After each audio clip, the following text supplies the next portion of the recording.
Hello students. मैं कपिल कुमार कश्यप आपका अपने यूट्यूब चैनल मैथमेटिक्स वर्ल्ड 07 में हार्दिक स्वागत करता हूं। आज की जो वीडियो है इसमें हम 10th क्लास का जो सेट 5 है उसका पार्ट सेकंड यानी कि खंड ब करने जा रही है।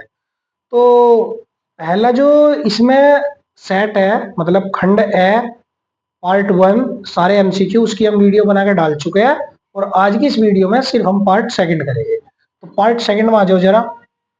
देखो पार्ट सेकंड खंड ब का जो पहले का ए है ये लिख रहा कि यदि एक बिंदु 01 बिंदु और 0.5 - 3 और x 6 से समदूरस्थ है तो x का मान ज्ञात करो। देखो इस सवाल को करने की जरूरत नहीं है, इस सवाल को हम सेट 3 में करके आ चुके, ठीक है ना। इस सेट में सेट 3 जिसका कोड है 822 BX उसके पार्ट सेकंड में आपको मिल जाएगा। और ये जो था ये क्वेश्चन ख था, ख, ठीक है ना, पहले का है तो वहां पर सेम वही सवाल है। तो यहाँ टाइम वेस्ट मत करो, वहां से पढ़ रखा होगा, नहीं पढ़ा तो वहां से ही पढ़ लेना। इसके बाद नेक्स्ट क्वेश्चन है अगला, बिंदु -3 10 और 6 - 8 को जोड़ने वाले रेखाखंड को बिंदु -1 6 किस अनुपात में विभक्त करता है। ध्यान से देखिए, ये मान लो कोई बिंदु है -3 10, ये दूसरा बिंदु है 6 - 8, इसको जोड़ने वाले रेखाखंड को बिंदु -1 6 किस अनुपात में विभक्त कर रहा है। ये ए, ये मान लो बी, ये हो गया पॉइंट सी। तो हमने मान लिया माना अनुपात, जो अनुपात है जिस अनुपात में विभक्त कर रहा वो हमने मान लिया के अनुपात 1। अब जरा विभाजन सूत्र में देखो, हमें एक्स कर वाई का जो मान पता, फॉर्मूला जो है एक्स वाई का, उसके लिए हमें एक्स की वैल्यू भी पता है और वाई की भी, तो हम एक्स वाला भी लगा सके और वाई वाला भी। ये x1 y1 और ये x2 y2। तो लिखेंगे वी नो दैट x बराबर होता है m1 x2 plus m2 x1 बटे m1 प्लस m2। बात ठीक है। x का मान -1 रख दो, m1 ये हो जाएगा अनुपात m1 m2 के, x2 का मान 6 रख दो प्लस m2 का मान 1 रख दो, x1 का जो मान है वो -3 रख दो और बटे में m1 के प्लस ए, इधर आ जाएगा उठकर मल्टीप्लाई में, तो -1 की गुना करेंगे तो -k+1 एज इट इज। ये 6 के -k3 मल्टीप्लाई करी -k -1 बराबर 6 के -3, ये इधर आ गया 6 के, ये माइनस के इधर आ गया प्लस के, ये माइनस का 3 इधर आ गया तो -1 + 3 कितना हो गया 7 के, और 3 से 1 गया 2, के बराबर 2/7। तो अतः अनुपात कितना हो जाएगा, के अनुपात 1 था, 2/7 अनुपात 1 आया और 7 से गुना करके लिख देगा 2/7। ये आपका आंसर है। इसके बाद जो नेक्स्ट क्वेश्चन अगला सी, इसमें कह रहा कि सिद्ध कीजिए 1 - tan a बटे 1 - cot a का जो होल स्क्वायर है वो बराबर tan स्क्वायर है। ध्यान से समझियो, हमने क्या करा, लेफ्ट हैंड साइड ले ली, लेफ्ट हैंड साइड लिख दी 1 - tan a बटे 1 - cot a का whole square, as it is लिख दिया जो दे रखा। अब हम ऐसा कर रहे हैं, ध्यान से देखियो, इसको ऐसे लिख लेंगे 1 - tan a का होल स्क्वायर बटे इसको 1 - cot a का होल स्क्वायर। कोई दिक्कत तो नहीं ऐसे लिखने में। ऊपर वाले को एज इट इज रखा 1 - tan a का होल स्क्वायर बटे इसको हमने चेंज कर दिया 1 - cot को 1/tan a लिख के का होल स्क्वायर। 1 - tan a का होल स्क्वायर तो ये रहा, इसका एलसीएम कितना आ गया tan a, और ये हो गया यहां से tan a -1 का होल स्क्वायर। अब यहां पे ध्यान से समझना, देखो ये हो गया 1 - tan a का whole square as it is upon में tan a -1 का स्क्वायर अपोन में tan का स्क्वायर, tan स्क्वायर है, ठीक है ना, ये अपोन में है। तो ये जो है अपोन में ये यहां से मल्टीप्लाई में चला जाएगा, तो कितना हो गया tan स्क्वायर है 1 - tan a का होल स्क्वायर अपोन में tan a -1 का होल स्क्वायर। ठीक है। अब देखो, चूंकि a - b का होल स्क्वायर हो या b - a का होल स्क्वायर हो, बात तो एक ही है, दोनों बराबर है, तो ये दोनों भी बराबर हो गए, तो इससे ये कट गया, क्या बचा tan स्क्वायर है, और ये आ गई राइट हैंड साइड। ठीक है भाई। इसके बाद जो अगला क्वेश्चन है डी, उसमें कह रहा है बारंबारता बंटन से माध्य का ज्ञात करनी। देखो डी पहले का यहीं पे कर रहे हैं। वर्ग अंतराल दे रखा है जिसको हम क्लास इंटरवल बोलते हैं सी आई। ये है 0 से 10, 10 से 20, 20 से 30, 30 से 40 और 40 से 50। ठीक है भाई। इसके बाद बारंबारता है एफ बोलते हैं जिसको, उसका मान दे रखा 7, 9, 19, 15, 7। अब हम सबसे पहले क्या निकालते हैं, संचयी बारंबारता जिसको कॉम्युलेटिव फ्रीक्वेंसी सी एफ बोलते हैं। ठीक है। अब क्या निकालना और हमें यहाँ पे माध्यक ज्ञात करना, माध्यक माध्य का। ठीक है ना, माध्यक माध्य का एक ही बात है। 7 एजिटिव लिखते हैं, 7 और 9 16, 16 और 19 35, 35 15 50, 50 और 7 57। एन का मान आ गया 57। ठीक है भाई। इसके बाद क्या करते हैं, एन बटे 2 करते हैं, 57 बटे 2, 2 दूनी 4, 17, 2 अट्ठे 16 और 2 पंजे 10, 28.5 आ गया। 28.5 को इसमें ढूंढो, है कहीं नहीं है, तो इससे अगला नंबर कौन सा है, ये रहा 35। और इसके लिए अंतराल क्या हो गया, माध्यक वर्ग 20 से 30। तो लिखेंगे जो 20 से 30 में आता है, आता है। तो यहां से जो एल का मान है वो 20 हो गया, एच का मान 30 में से 20 घटाओ 10 आ गया। ये जो इधर वाला एफ का मान हो जाएगा 19, और ये जो ऊपर वाला है ये सी एफ का मान हो जाएगा 16। ठीक है भाई। अब माध्यक का जो फॉर्मूला है वो क्या है, एल प्लस एन बटे 2 माइनस सी एफ बटे एफ गुना एच। एल का मान 20 प्लस एन बटे 2 28.5 माइनस सी एफ 16 बटे एफ 19 गुना एच 10। चलते आई इसको, 20 प्लस 28.5 में से 16 घटाओ, तो 28 में से 16 गए 12, 12.5 गुना में 10, ये 10 ऊपर गुना में बटे में कितना 19। तो इधर लिख दो थोड़ा सा बचा, यहाँ पे आ जाएगा 20 प्लस 125 बटे 19 कितना हो गया, 20 प्लस 19 से भाग दे दो, 19 पंजे 95, 19 छिक्का 114, 11 बचे 110 हो गया, 19 पंजे 95 हो गया, कितने बचे 15, 150, 19 सत्ते 133, 19 अट्ठे 152, अट्ठे 152 ज्यादा हो जाएगा 7, फिर ज्यादा आ जाएगा यानी कि ज्यादा, तो 5 8 लिख लो, या 20 अच्छा 26.57 ही लिख दो, ये आंसर है आपका। नेक्स्ट क्वेश्चन है ई कि सिद्ध कीजिए कि 3√2 एक अपरिमेय संख्या है। पहले भी सिद्ध कर चुके हैं और काफी बार पेपर में आया हुआ सवाल है यो।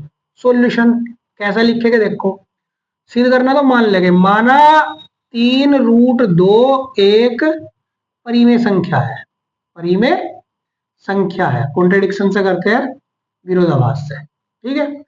तो इसीलिए 3√2 को पी बटे क्यू के रूप में लिख लेंगे, जहां क्यू नॉट इक्वल 0 है और पी क्यू दोनों क्या है, पूर्णांक है। बात ठीक है। अब ये जो 3 है यहां से बटे में चला गया, √2 बराबर पी बटे 3Q। इसके बाद ध्यान दियो, चूंकि P व Q पूर्णांक है तो अतः P बटे 3Q परिमेय संख्या है, परिमेय संख्या है। पूर्णांकों से P अपॉन Q की फॉर्म में जितनी भी संख्या बने जब Q नॉट इक्वल 0 हो तो वे सारी परिमेय संख्या होती है। लेकिन परंतु जो √2 है वो अपरिमेय है। √2 कैसी संख्या, अपरिमेय है, जो कि एक विरोधाभास है। क्या है, विरोधाभास है।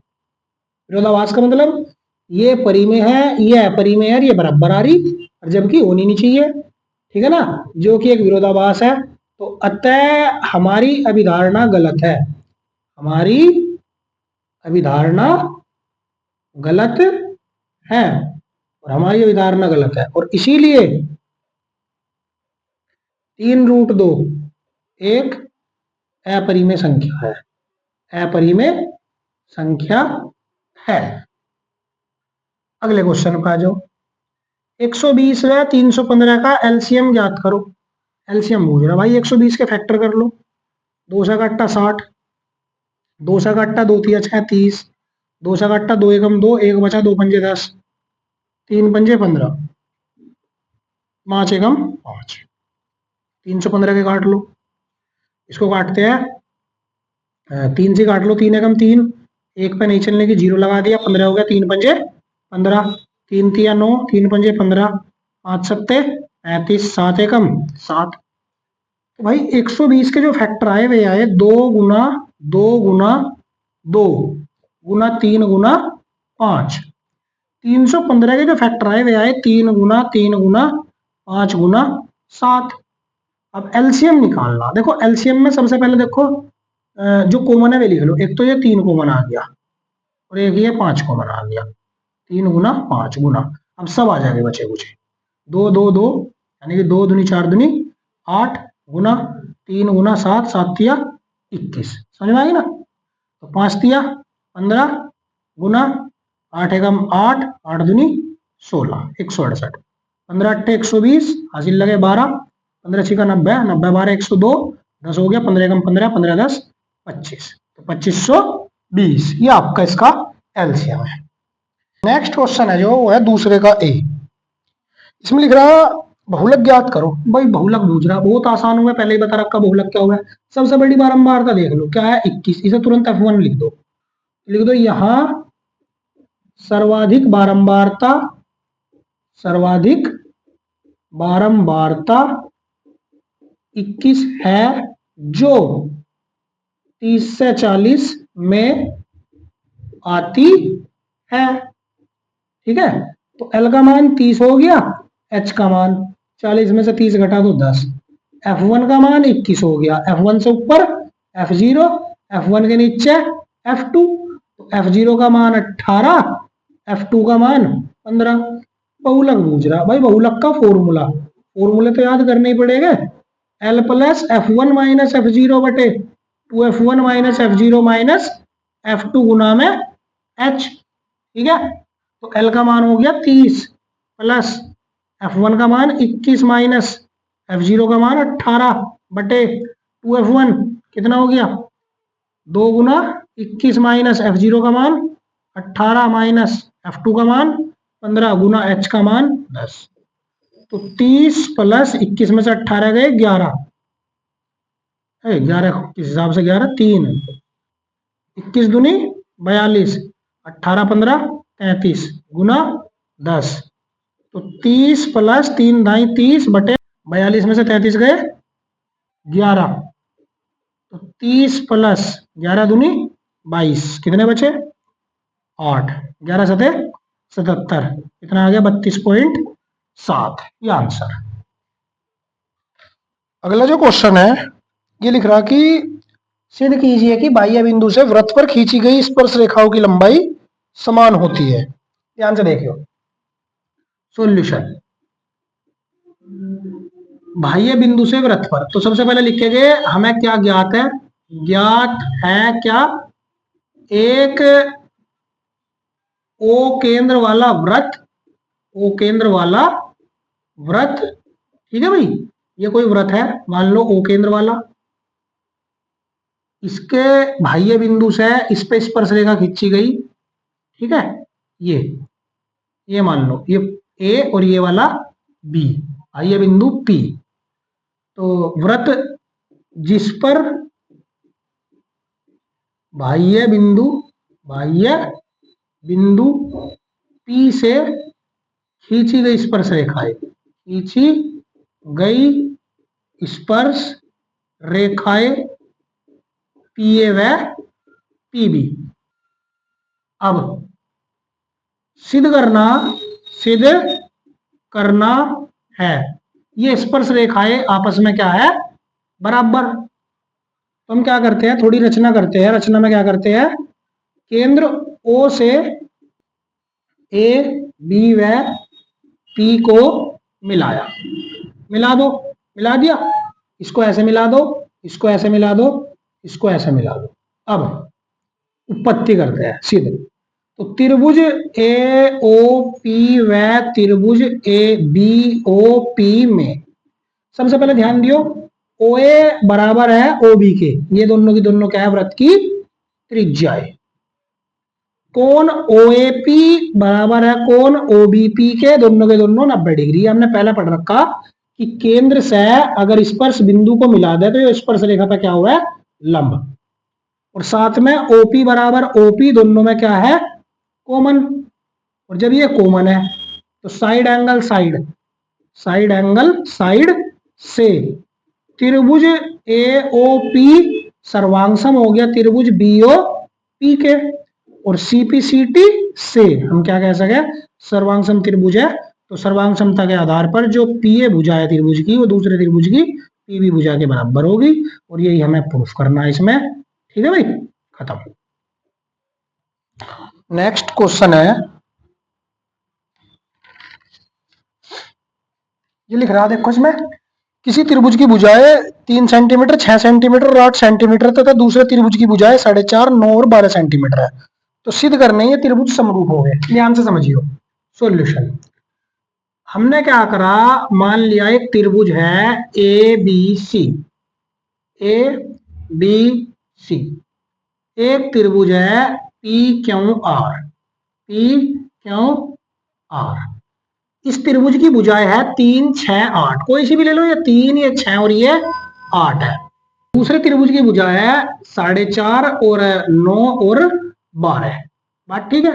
ये त्रिभुज समरूप है, ये सिद्ध करना। देखो ध्यान से समझियो, इस त्रिभुज की भुजा ए बी बटे इस त्रिभुज की भुजा पी क्यू, हमने इनका अनुपात निकाला 3/4.5, कितना आ गया, पॉइंट हटाया 30 हो गया, 15 दूनी 30, 15 तिया 45। फिर बीसी का और क्यू आर का अनुपात देखा हमने, बीसी बटे क्यू आर कितना हो गया, 6/9, 3 दूनी 6, 3 तिया 9। फिर हमने एसी का और पी आर का अनुपात देखा, एसी बटे पी आर 8/12, 4 दूनी 8, 4 तिया 12। तो देखो अब जा, चूंकि ए बी बटे पी क्यू बराबर है बी सी बटे क्यू आर के बराबर है ए सी बटे पी आर के, तो अतः समरूपता की कसौटी से, समरूपता की कसौटी से त्रिभुज जो है वे क्या हो गया, समरूप। ए बी सी समरूप हो गया त्रिभुज पी क्यू आर के, ये आंसर है। नेक्स्ट क्वेश्चन है, किसी भिन्न के अंश और हर में एक जोड़ने पर वह 4/5 हो जाती है। तो हमने सबसे पहले लिखा, माना जो भिन्न है वही मान ली, भिन्न क्या होगी हमारी x/y। अकॉर्डिंग टू क्वेश्चन, प्रश्न के अनुसार अगर अंश में और हर में एक एक जोड़ दे तो इसका मान हो जाएगा 4/5। क्वेश्चन में कहा 5 को इधर ले आओ, 5 की गुना इधर करी 5x + 5 बराबर 4 की गुना इधर करी 4y + 4, 4y को इधर 5 को इधर ले आओ, तो 5x - 4y बराबर 4 - 5 और 5x - 4y बराबर आ गया -1, समीकरण नंबर 1 बन गई। तथा दूसरी कंडीशन क्या दी, अगर अंश और हर दोनों में से 5 घटा दे, अंश में से भी 5 घटा दिया, हर में से भी 5 घटा दिया, तो इसका मान 1/2 हो गया। तो इस 2 को इधर ले आओ, 2x - 2 पंजे 10 और y - 5, इसको इधर ले आओ, 2x - y बराबर -5 + 10। ठीक है, तो कितना हो गया, 2x - y बराबर 10 - 5 + 5, समीकरण नंबर 2। 2 समीकरण आगे विलोपन प्रतिस्थापन कुछ भी लगा के आप क्या कर सको, एक्स वाई निकाल सको। ठीक है, तो हमने देखा यहाँ 4y है, यहाँ पे 1y है, तो 4 से गुना कर दी। अब हम इसमें विलोपन विधि लगा रहे, समीकरण 1 में से घटा रहे, 4 से गुना करके समीकरण नंबर 2। तो 5x - 4y बराबर -1, 4 दूनी 8x, 4 एकम 4y, 4 पंजे 20, घटा दिया, यो प्लस यो माइनस यो माइनस, ये तो कट गया। 5 में से 8 गए, -3x और -1 - 20 - 21, -3 बटे में गया, तो x बराबर आ गया माइनस के 21 बटे -3, 3 सत्ते 21। x का मान आ गया 7, जिसको समीकरण नंबर 2 में आप रख लो। तो 2 गुना x का मान हो गया 7 माइनस y बराबर 5। 7 दूनी 14, 5 इधर माइनस में आ गया, बराबर कितना y। 14 में से 5 गए, 9 बराबर आ गया y। जब y का मान 9 आ गया, x का मान 5 आ गया, तो अतः जो भिन्न है, भिन्न हमारी भिन्न क्या होगी, x बटे वाई यानी कि 7 बटे 9। ये आंसर है।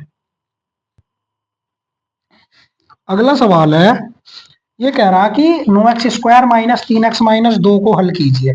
देखो एक द्विघात समीकरण है, फैक्टर करने। 9 दूनी 18, 18 के फैक्टर जिन्हें घटा के 3 आ जा, तो 9x² माइनस 6 माइनस 3, 6 में से 3 गए 3, 6 18, x माइनस 2 बराबर 0। 9x² माइनस के 6x और माइनस माइनस प्लस के 3x माइनस के 2 बराबर 0। 6 और 9 क्या कॉमन ले लो, 3x, 3 तिया 9 और 3 दूनी 6, प्लस यहां से कुछ कॉमन नहीं आ रहा, 1 लिख दो। 3x माइनस के 2 बराबर 0। 3x माइनस 2 1 आ गया और 3x प्लस 1 आ गया और बराबर में 0। अब एक बार 3x माइनस 2 0, तो 3x बराबर 2 और x बराबर आ गया 2 बटे 3। एक आंसर तो ये आ गया। और अगर 3x प्लस 1 बराबर 0, तो 3x बराबर -1, x बराबर माइनस के 1 बटे 3। दूसरा आंसर ये आ गया। तो ये इस समीकरण के मूल आ गए। नेक्स्ट क्वेश्चन लिख रहा, एपी ज्ञात करो जिसका तीसरा पद 16 और सातवां पद 5 है। मैंने माना जो एपी है A1 A2 A3 से बनी, उसे A plus D, A plus 2D and so on ऐसा मान लिया। तीसरा पद 16, तीसरा मतलब A3 का मान हो गया 16, ये गिवन है। और दूसरा 5वें पद से 12 अधिक है 7वां पद, ठीक है। 7वां पद A7, 5वां पद A5 और इससे कितना ज्यादा है, 12 ज्यादा है। A3 को लिख लेंगे A प्लस 2D बराबर 16, एक समीकरण बना दो। इसमें आ जाओ, A7 को लिख लो A प्लस 6D, याद है ना, जोन सा नंबर है उससे कम करके डी मल्टीपल। A5 को लिख लेंगे A प्लस 4D प्लस के कितना 12, A से A उड़ा दो, 4D को इधर ले आओ, 6D माइनस 4D बराबर कितना 12, 6 में से 4 गए, 2D बराबर 12, 2 से काट दो, 2 छिक्का 12, D का मान आ गया 6। इसे उठा के इसमें रख दो समीकरण नंबर 1 में। A प्लस 2 गुना D का मान 6 बराबर 16, A बराबर 16 माइनस 6 दूनी 12 प्लस के ना इधर आ गया माइनस के 12, तो A का मान कितना आ गया 4, A का मान 4 आ गया, D का मान 6 आ गया। तो अतः AP लिख दो। AP क्या है, A plus D, A plus 2D and so on. A का मान 4, A प्लस D 4 6 10 और 6 दूनी 12 और 4 16 एंड सो ऑन। ये हमारा आंसर हो गया। क्वेश्चन है तीसरा, और ये 6 नंबर के सवाल चल गए आपके। पहला लिख रहा कि निम्नलिखित समीकरण युग्म को हल कीजिए। 5x प्लस वाई बराबर 3 और 6x माइनस 5y बराबर क्या है 1/2। तो ध्यान से समझिए। अब नाम तो नहीं दे रखा, तो आप कोई सी भी विधि लगा लो, प्रतिस्थापन या विलोपन। पहली समीकरण है 5x प्लस वाई बराबर 3, समीकरण नंबर 1। दूसरी समीकरण है 6x माइनस 5y बराबर 1/2। तो 2 की इधर गुना कर दो, ये बटे का झंझट जो है ये थोड़ा खत्म हो जाएगा। तो 2 छिक्का 12x, 2 पंजे 10y बराबर कितना 1। ये होगी समीकरण नंबर 2। अब इनको सोल्व करना, तो हम विलोपन विधि लगाते हैं, उससे आसान पड़ेगा। यहाँ पे देखो 10y है और यहाँ पे 1y है, तो समीकरण 1 में 10 से गुना करो। समीकरण 1 में गुना कर दो 10 से, 10 पंजे 50x प्लस 10y बराबर 10 तिया 30, और ये होगी समीकरण नंबर 3। अब 2 को और 3 को क्या करेंगे, ये माइनस है प्लस है तो जोड़ देंगे। समीकरण नंबर 2 में समीकरण नंबर 3 जोड़ दो, तो ये होगी 12x माइनस 10y बराबर 1 और 50x प्लस 10y बराबर कितना हो गया 30। जैसे ही जोड़ा ये तो कट गए, 50 12 62x, 30 और 1 31, x बराबर 31, 62 चला गया बटे में, और 31 एकम 31, 31 दूनी 62। तो x का मान आ गया 1/2, जिसे कोई सी भी समीकरण में रख दो। हम इसे रखेंगे समीकरण 1 में रखने पर। जैसे हमने इसे समीकरण 1 में रखा, ध्यान दियो, समीकरण 1 है 5, x का मान 1/2 प्लस y बराबर कितना 3, तो 5/2 हो गया। 5/2 प्लस y बराबर 3, यहां से y बराबर आ गया 3 माइनस 5/2, 3 दूनी 6, ऐसे कितना आ गया 2, 3 दूनी 6 माइनस 5, 6 में से 5 गया 1/2, तो y का मान भी कितना आ गया 1/2, x का मान भी कितना है 1/2, और यही हमारा आंसर है। इसके बाद इसके अथवा वाला सवाल है, इसमें लिख रहा एक आयत का जो क्षेत्रफल है वो 28 मीटर स्क्वायर कम हो जाता है अगर इसकी लंबाई 2 मीटर बढ़ा दे और चौड़ाई 2 मीटर कम कर दी जाए। तो पहले सॉल्यूशन समझिए यहां तक ही। हमने क्या करा, माना आयत की लंबाई कितनी होगी x, और चौड़ाई कितनी मान ली हमने y, तो क्षेत्रफल कितना हो गया। अब जा क्षेत्रफल क्या होता है आयत का, लंबाई गुना चौड़ाई, यानी कि x इंटू वाई। ठीक है, अब ध्यान दिए, अकॉर्डिंग टू क्वेश्चन पहली स्थिति क्या कह रही, अगर इसकी लंबाई 2 मीटर बढ़ा दे, अब लंबाई x है, हमने x को 2 बढ़ा दी, ठीक है, और चौड़ाई 2 मीटर कम कर दो, चौड़ाई y है, चौड़ाई कर दी 2 मीटर कम। ठीक है, तो अब ये जो क्षेत्रफल हो गया इसकी गुना इससे, समझ में नहीं, ये आ गया क्षेत्रफल किसका, 2 मीटर बढ़ाने पर 2 मीटर कम करने पे नया क्षेत्रफल आ गया, और ये पहले क्षेत्रफल से 28 कम हो गया। पहला क्षेत्रफल क्या है एक्स वाई, और इससे कितना कम हो गया 28। बात ठीक है। अब इनकी गुना करते हैं, एक्स की गुना वाई से एक्स वाई, एक्स की गुना 2 से माइनस के 2x, 2 की गुना वाई से प्लस के 2y, और 2 की गुना 2 से माइनस के 4 बराबर एक्स वाई माइनस के 28। इसके बाद देखो ध्यान से, इनको भी उठा के हम इधर ही ला रहे हैं, तो एक्स वाई माइनस के 2x प्लस के 2y minus 4 minus x y minus minus plus 28 बराबर 0। एक्स वाई से एक्स वाई कट गया, तो माइनस के 2x बचा प्लस के 2y बचा, और 4 में से 28 गए, माइनस के कितना बचा 28 में से 4 गए, कितना बचा भाई यहाँ से प्लस के 24 बराबर कितना 0। अब देखो सब में से 2 कॉमन आ रहा, 2 कॉमन ले सको मर्जी, 2 कॉमन ले लिया तो कितना हो गया माइनस के x प्लस के y प्लस के 12 बराबर 0। ये 2 पूछा दिया 0 में, तो हमारे पास आ गया minus x plus y plus 12 बराबर 0, जिसे मान लेंगे समीकरण नंबर 1। इसके बाद सेकंड स्थिति, सेकंड कंडीशन क्या कह रही कि अगर लंबाई 1 मीटर कम कर दो, लंबाई x है अब क्या 1 कम कर दी, चौड़ाई 2 मीटर बढ़ा दो, चौड़ाई y है अब 2 बढ़ा दी, इनकी गुना कर तो ये आ गया नया क्षेत्रफल, और कितना हो गया ये पहले क्षेत्रफल से 33 ज्यादा है। पहला क्षेत्रफल एक्स वाई, इससे कितना हो गया 33 ज्यादा है।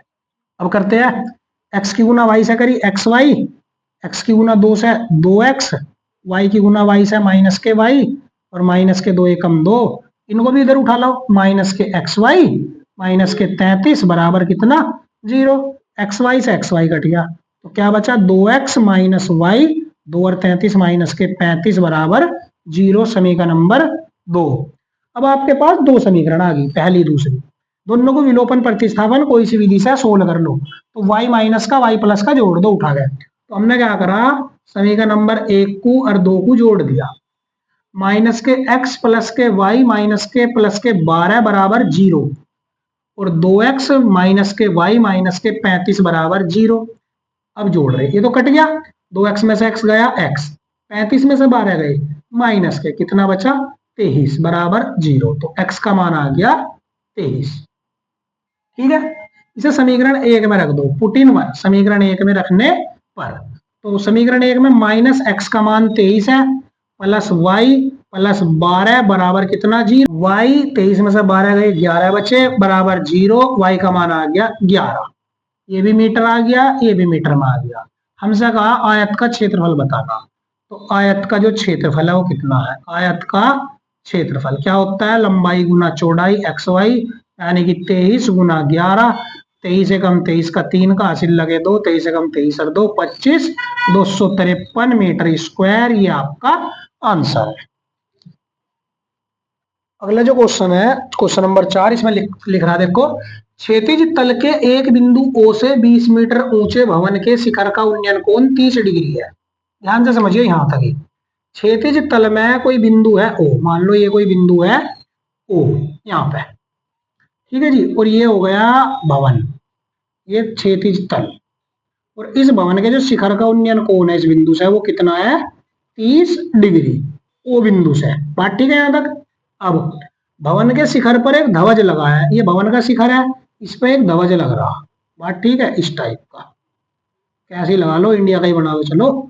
अब आगे क्या कह रहा, धवन उसका ध्वज दंड के शिखर का उन्नयन कोण 45 डिग्री है। ये जो शिखर है इसका जो यहाँ तक का उन्नयन कोण है ये वाला, ये कितने डिग्री का बता रहा है, 45 डिग्री का। ये जो पूरा कोण है यानी कि ये वाला कोण, ये कितना पूरा 45 डिग्री का।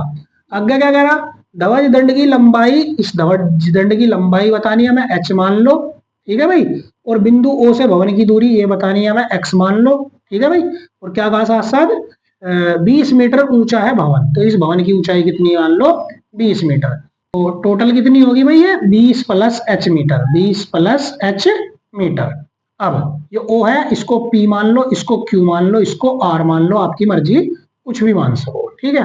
तो हमने माना ध्वज दंड की लंबाई, माना ध्वज दंड की जो लंबाई है वो मान ली h, जो हमें निकालना QR, और बिंदु O से किसकी, भवन की पाद दूरी, भवन की पाद तक की दूरी कितनी मान ली हमने, ये मान ली हमने P, सॉरी P नहीं x, पॉइंट P तक की दूरी कितनी मान ली x। अब क्या कह रहा है, तो ये हमें h और x निकालना, ठीक है। PQ हमारे पास कितना है 20, और टोटल PR कितना हो गया हमारे पास 20 प्लस h।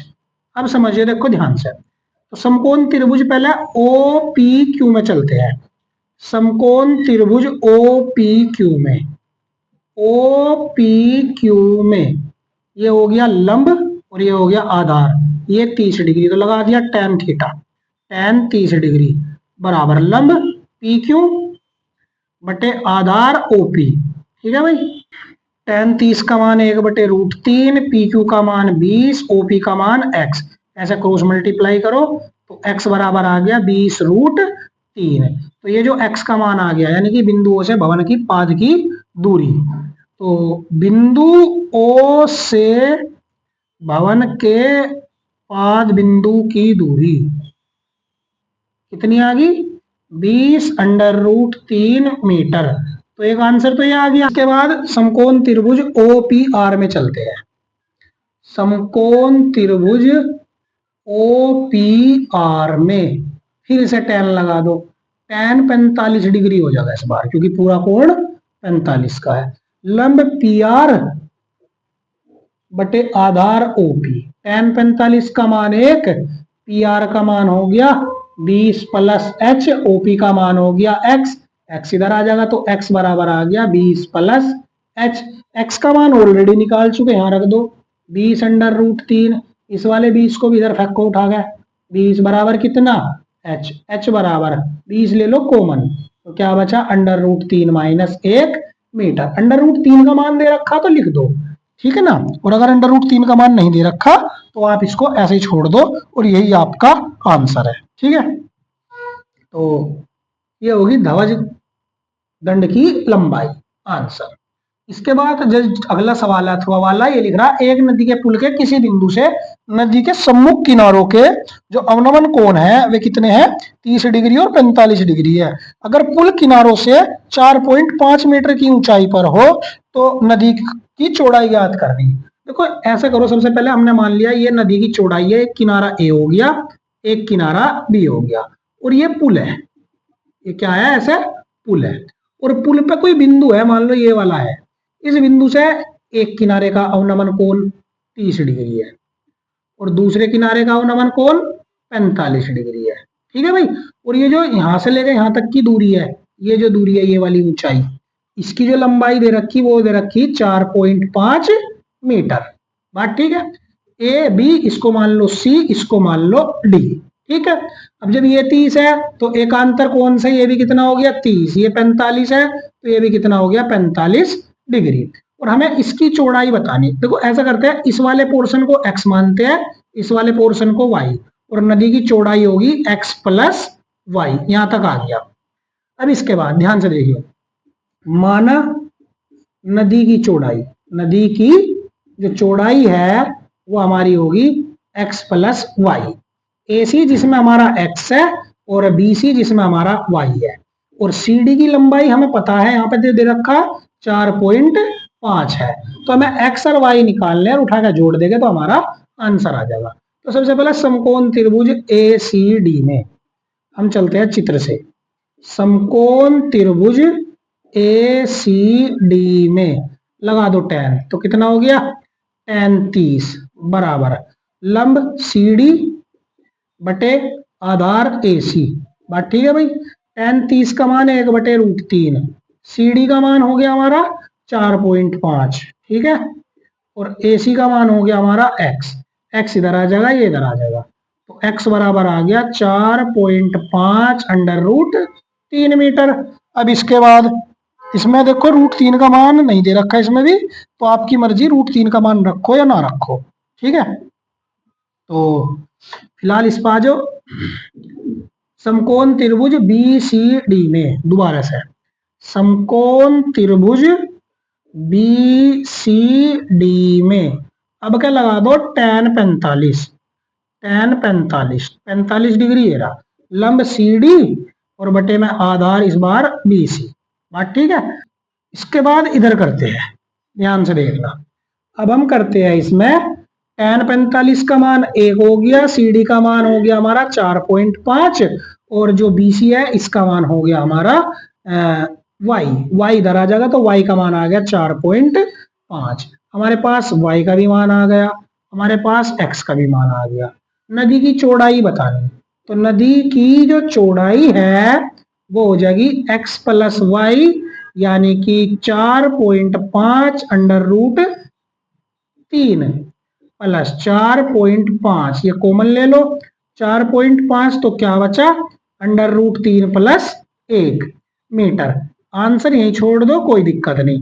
लेकिन अगर √3 का मान आपको पता हो या आपको दे रखा, फिर जरूर रखना 1.7321 प्लस 1 जोड़ दो, 4.5 गुना 1 और 1 2.732, तो इनकी गुना करके आ जाएगा 12.294 मीटर के आसपास, ठीक है भाई। ये आपका आंसर हो गया। पांचवा लास्ट क्वेश्चन, 14 सेंटीमीटर भुजा के ठोस लकड़ी के घन को छीलकर एक महत्तम गोला बनाया जाता है, तो छिली हुई लकड़ी का आयतन बताना। पहले ध्यान से समझियो, एक ठोस जो है वो घन है।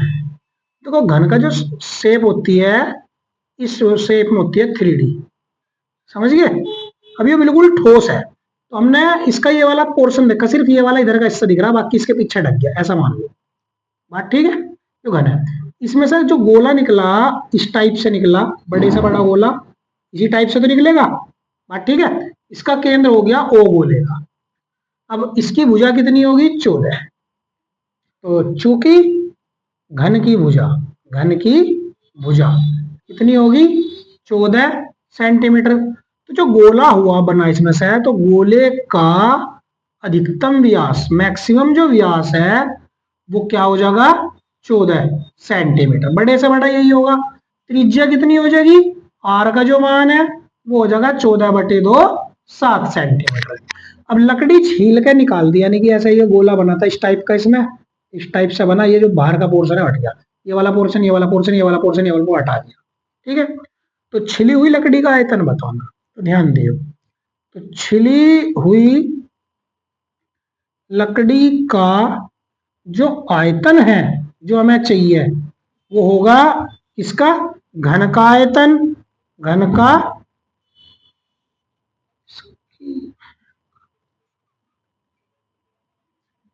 क्या होगा घन का आयतन और माइनस गोले का आयतन, गोले का आयतन। देखो बात समझियो ध्यान से, जो घन का आयतन है उसमें से गोले का आयतन निकाल लिया, तो क्या बचा, जो लकड़ी एक्स्ट्रा है और वही हमने छील दी, ठीक है ना।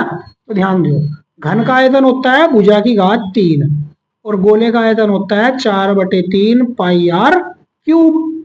भुजा की घात 3, 14 की घात हो गई 3, 4/3 गुना पाई का मान 22/7 गुना आर हो गया 7 की घात 3, 14 गुना 14 गुना 14 माइनस 4/3 गुना 22/7 गुना 7 गुना 7 गुना 7, एक 7 से 7 कट गया, ये हो गया 14 14 196 गुना 14 माइनस 22 चौका 88 गुना 7 सत्ते 49/3, यह आ गया। अब इसको सोल्व करते हैं, 14 पंजे 70, 14 छक्का 84, 8 बचे, 14 निम्मा 126 और 8 134, 13 बचे, 14 एकम 14 और 13 हो गए 27 माइनस 49 की गुना कर लो 88 से, 8 निम्मा 72, 7 8 चौका 32, 7 39 और ये भी 392, जोड़ दो, 2 9 और 2 11, 9 3 12 और 1 13, 3 और 1 4, 4312/3। तो अब इसे सोल्व कर लो, या तो पॉइंट में लिख लो या फिर एलसीएम लेकर सोल्व कर लो। 3 से 3 चौका 12, 3 चौका 12 और 13, 3 7 21 और 1 22, 3 दूनी 6 और 2 8 माइनस 4 3 1 2, तो कितना बचा, 12 में से 2 में से 2 गए 0, 3 में से 1 गया 2 और 12 में से 3 गए 9 और 7 में से 4 गए 3/3 सेंटीमीटर क्यूब। या तो ये आंसर हो गया या फिर भाग दे लो, 3 एकम 3, 3 3 9, 2 पे नहीं चलने की 0, 20 हो गए, 3 6 18 पॉइंट 2 बचे, 3 6 18, 6 6 यानी कि 6 7 सेंटीमीटर क्यूब, ये इसका आंसर हो गया। इसके बाद जो अगला क्वेश्चन है इसका वो है, चित्र में 2 सकेंद्रीय वृत्त है जिनके केंद्र O है, ये हो गया, त्रिज्या 14, बड़े वाले की त्रिज्या 14 होगी और दूसरे वाले की त्रिज्या दे रखी है 7, कोण AOB 30 डिग्री है, तो हमें छायांकित भाग का क्षेत्रफल बताना, ये वाला जो पोर्शन है छायांकित भाग है। तो ध्यान से देखियो, इसके एक तो बड़ा जो वृत्त था 14 सेंटीमीटर त्रिज्या वाला, उसका ये वाला जो है त्रिज्या खंड हो गया और ये छोटे वाले का त्रिज्या खंड हो गया। तो हम क्या करेंगे, छायांकित भाग का क्षेत्रफल, छायांकित भाग का क्षेत्रफल निकालना हमें, ठीक है। तो कैसे निकाल लेंगे, ध्यान दियो, यहाँ पे जो त्रिज्या उसे R1 मान लो 14 सेंटीमीटर, छोटे वाले की त्रिज्या को R2 मान लो कितनी 7 सेंटीमीटर, थीटा का मान हमें पता ही है 30 डिग्री, छायांकित भाग का क्षेत्रफल। तो कैसे निकलेगा, ध्यान दियो, तो बड़े वाला जो त्रिज्या खंड है, बड़ा त्रिज्या खंड का क्षेत्रफल, उसमें से माइनस कर देंगे छोटे वृत्त वाले त्रिज्या खंड का क्षेत्रफल, माइनस कर दो। त्रिज्या खंड का क्षेत्रफल होता है θ/360 गुना पाई आर स्क्वायर, आर की जगह R1 स्क्वायर, छोटे का θ/360 गुना पाई R2 स्क्वायर, थीटा का मान 30/360 गुना पाई का मान 22/7, R1 हो गया 14 का स्क्वायर, थीटा का मान 30/360, पाई का मान 22/7, आर हो गया 7 का स्क्वायर। तो 30 से काट दो, 1/12 बचा, 22/7 गुना 14 गुना 14 माइनस इसे भी काट दो, 1/12 बचा, 22/7 गुना 7 गुना 7, एक 7 से 7 उड़ा दो, इस 7 से 7 दूनी 14 हो गया। तो 2 से इसे भी काट दो, 2 छिक्का 12, तो कितना हो गया 22 गुना 14/6 माइनस इसे भी काट दो, 2 छिक्का 12, 2 से कट्टा 11, 11 सते 77/6, चाहो तो काट दो यहाँ पे या फिर अभी छोड़ दो, एलसीएम लेने में आसानी हो जाएगी। तो इधर लिख दो थोड़ा सा बजा, देखो ध्यान से समझियो, 14 दूनी 28 का 8 का हासिल लगे 2, 28 और 2 30/6 माइनस 77/6, 8 एलसीएम 6 आ गया, 308 माइनस 77 कर दो, तो 8 में 7 गया 1 और 10 में से 7 गए 3 और 2 बचा और बटे में कितना 6, 3 से काट दो,